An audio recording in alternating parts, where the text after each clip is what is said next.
لازم ہے۔ حضور نے ارشاد فرمایا جو اللہ اور قیامت پر ایمان رکھتا ہے وہ اپنے مہمان کی عزت کرے، توقیر کرے، تعظیم کرے، اس کی خدمت کرے۔ مہمان کو کیا کرنا چاہیے؟ مہمان کے لیے 4 باتیں ضروری ہیں کم از کم۔ جہاں بٹھایا جائے وہیں بیٹھ جائے، ایسا نہیں کبھی ادھر بیٹھا، صوفے پہ ادھر بیٹھا تھا، جب پانی لے کے واپس آئے پتہ چلا ادھر بیٹھے ہوئے ادھر صاحب، نہیں، جہاں بٹھایا جائے وہیں بیٹھ جائے، اور جو سامنے پیش کیا جائے اس پر خوش ہو۔ ایسا نہیں کہ ایپ نکالے کہ یہ اس میں ذرا یہ چیز میٹھا کم ہے، اس میں وہ کم ہے، اور اس میں یہ وہ نہیں، اس طرح نہ کرے۔ جو پیش کیا جائے اس پر راضی رہے، خوش ہو، اور بغیر اہل خانہ کی اجازت کے جائے بھی نہیں۔ یہ نہیں کہ حضرت صاحب کو ڈھونڈا جا رہا ہے، جی مہمان آئے تھے کدھر گئے، پتہ چلا کہ مجھے بہت لیٹ ہو رہا تھا میں چلا گیا۔ عبد الوسع کوشش کریں کہ آپ ان کو بتا کے جائیں، اگر بہت ہی کوئی میزبان لیٹ ہو گیا کہیں چلا گیا ہے تو اس کی وہ ایک الگ بات ہے۔ اور چوتھی بات کہ جب مہمان جائے تو جاتے ہوئے دعا دے کے جائے، اللہ تیرا بھلا کرے، تیرے بچوں کی خیر ہو، اللہ تیرے رزق میں وسعت دے، اللہ دین و دنیا کی تجھے بلائیاں عطا فرمائے، اللہ مصطفیٰ کریم کی تجھے شفاعت عطا فرمائے۔ دعا تو ویسے بھی دے دیتے ہیں ہم، جو ہے نا میسیجز پہ دعا دیتے ہیں، لیکن وہ بڑی جناب روکھی سوکھی سی نہیں، اچھے انداز میں دعا دیں۔ میں نے دیکھا، میں کل بھی دعا دی میاں طارق صاحب کو، تو میاں طارق صاحب نے ماشاءاللہ ایک لمبی دعا کی ایک فہرست تھی جو دی، مجھے بڑی خوشی ہوئی۔ بھائی کوئی پتہ نہیں کس کی دعا قبول ہو جائے، یہ تو نہیں پتا نا میری ہو یا آپ کی ہو، تو دعا دیتے رہنا چاہیے۔ اللہ کریم ہمیں ایک دوسرے کو دعائیں دینے کی توفیق دے، دعا دیں گے تو محبت بڑھے گی انشاءاللہ۔ تو حضور علیہ الصلوۃ والسلام نے ارشاد فرمایا جب کسی کے پاس مہمان آتا ہے تو وہ اپنا رزق لے کے آتا ہے۔ ہاں یہ نہ کہیں کہ مہمان آیا ہے اب کھائیں گے کہاں سے لائیں گے، نہیں، جیسے تیسے ہو سکے اس کی عزت اور تکریم میں کوئی کسر باقی نہ چھوڑے، کہ حضور نے فرمایا جب مہمان آتا ہے اپنا رزق لے کے آتا ہے، اور جب جاتا ہے تو میزبان کے لیے بخشش کا ذریعہ بن جاتا ہے۔ وہ جاتے جاتے آپ کے اوپر ایک اور احسان گویا کہ کر جاتا ہے کہ وہ آیا تو رزق لے کے آیا، وہ گیا تو آپ کے گناہوں کو مٹا کے چلا گیا۔ سبحان اللہ۔ لیکن شرط یہ ہے کہ آپ نے اس کی مہمان نوازی کی ہو، اس کی عزت کی ہو۔ ایک شخص حضور کی بارگاہ میں ایک صحابی آئے، یا رسول اللہ صلی اللہ علیہ وسلم میرے گھر ایک مہمان آیا ہے، میں اس کے گھر گیا تھا، اس نے میری مہمانی نہیں کی تھی، اب وہ میرے پاس آیا ہے، میں اس کی مہمانی کروں یا بدلہ لوں؟ تو میں بدلہ کیوں لو گے، اس کی مہمانی کرو۔ سلمن قطعت واعف عمن ظلمت، جو تم سے توڑے اس سے جوڑو، جو تم پر ظلم کرے اسے معاف کر دو۔ کیا حضور کے اخلاق تھے، وہ ہنس پڑے تو کئی غموں کو ٹال دیتا ہے، خدا کسی کو یہ کمال دیتا ہے۔ حضور کی کیا بات ہے، وہ پتھر مارنے والوں کو دیتے ہیں دعا سے۔ عجیب۔ حضرت امام زین العابدین رضی اللہ تعالیٰ عنہ جو کہ امام حسین رضی اللہ تعالیٰ عنہ کے بیٹے ہیں، کربلا گزر چکی ہے، ایک مرتبہ آپ کے پاس کچھ مہمان آئے، 3 دن تک ضیافت کی، مہمان نوازی کی، مہمانی کی، اور 3 دن بعد جب مہمان جانے لگے تو مہمان کہتے ہیں لگتا ہے آپ نے ہمیں پہچانا نہیں۔ انہوں نے فرمایا میں نے تو پہچان لیا، ہوئے ہوئے چہرہ مسکراتا ہوا، کوئی غم نہیں، کوئی حزن نہیں۔ ایک الگ بات ہے کہ حزن تھا، غم تھا، لیکن وہ غم نیچرلی تھا۔ ایک غم میرا اور آپ کا ہے جو سیلیبریٹ کرنا، منانا، یہ اسلام میں جائز نہیں ہے کہ سال بعد ہم جو ہے کبھی امام حسین کا غم منا لیں، منانا جائز نہیں ہے۔ غم ہو جانا صحیح ہے، جائز ہے، ہو جاتا ہے۔ ہم بھی کربلا کا ذکر سنتے ہیں، ابھی میں دیکھ رہا ہوں کہ ڈاکٹر صاحب کی آنکھوں میں آنسو آ گئے، وہ منظر گویا میں سمجھتا ہوں سامنے آ گیا ہوگا، ٹھیک ہے۔ یہ بات ہی ایسی ہے، دردناک ہے، آ جاتا ہے، انسان ہی وہی ہے نا جس کو درد ہوتا ہے۔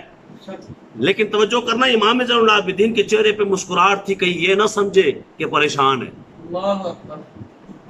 لگتا ہے، کہنے لگے لگتا ہے آپ نے ہمیں پہچانا نہیں۔ کہا تمہیں لگتا ہے، بس میں نے تمہیں پہلے دن نہیں پہچان لیا تھا، دیکھ۔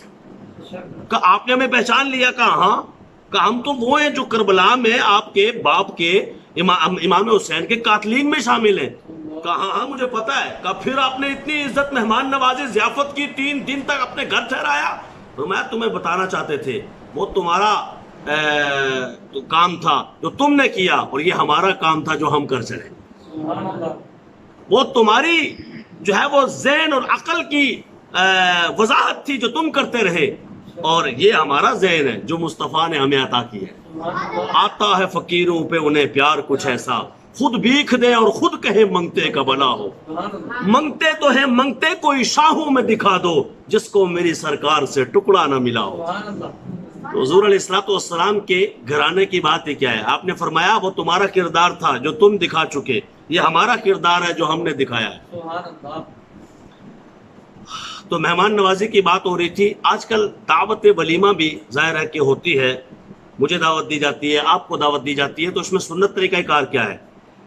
یاد رکھیے جس کو ولیمہ کی دعوت دی جائے یہ سنت مؤکدہ ہے کہ اسے وہ قبول کرے، تاکید شدہ سنت ہے۔ نہیں قبول کرے گا گناہگار ہوگا بلا عذر شرعی۔ ہاں کوئی شرعی عذر ہے کہ وہاں اس کو معلوم ہے کہ گانا ہوگا، ٹھیک ہے، ناچ ہوگا، کوئی غیر شرعی بات ہوگی، پھر وہ بشک منع کر دے، لیکن ایسی بات نہیں ہے تو کسی کے لیے جائز نہیں کہ وہ دعوت ولیمہ کو ٹھکرائے، کیونکہ دعوت ولیمہ وہاں کھانے کا نام نہیں ہے، شرکت کرنے کا نام ہے۔ ٹھیک ہے، کھانے کا نام نہیں، اگر آپ بیمار ہیں تو بے شک آپ کھائیں نہ جا کے، لیکن وہاں شرکت کرنے کا نام وہ دعوت ولیمہ جو ہے اس لیے ہوتی ہے، تو لہذا شرکت ضرور کریں۔ اور یہ بات بھی یاد رکھیں کہ حضور نبی دو عالم صلی اللہ علیہ وسلم نے ارشاد فرمایا کہ سب سے برا کھانا اس ولیمے کا ہے، اس ولیمے کا ہے سب سے برا کھانا جس میں امیر انوائٹڈ ہوں اور غریب انوائٹڈ، جس میں امارت والے مالدار لوگ بلائے جائیں اور جس میں غریب لوگ مدعو نہ ہوں، بلائے نہ جائیں۔ لہذا اس سے پتہ چلا ہمیں صرف امیروں کو نہ بلانا چاہیے، نہیں بلانا چاہیے، اپنے غریب لوگوں کو بھی بلانا چاہیے، جہاں تک آپ کی دسترس ہو، جتنا آپ کھلا سکتے ہوں یا جتنا آپ یہ ولیمہ کر سکتے ہوں۔ کوئی فرض نہیں ہے یہاں پہ کہ کوئی 100 آدمی لازمی ہو، 1000 لازمی ہو، 2000 5000 لازمی ہو، جتنا ہو اس میں غریب کا حصہ بھی ہے، غریبوں کا خیال۔ ابھی فطرانہ آپ دے رہے ہیں، صدقات و خیرات کر رہے ہیں، یہ بھی کریں، لازمی غریبوں کا خیال رکھنا تو ہر دور میں ضروری ہے۔ تو حضور نے ارشاد فرمایا کہ سب سے برا کھانا وہ ہے جہاں غریب نہ بلائے جائے۔ اور پھر دعوت ولیمہ میں پہلے اور دوسرے دن کا خیال رکھنا چاہیے۔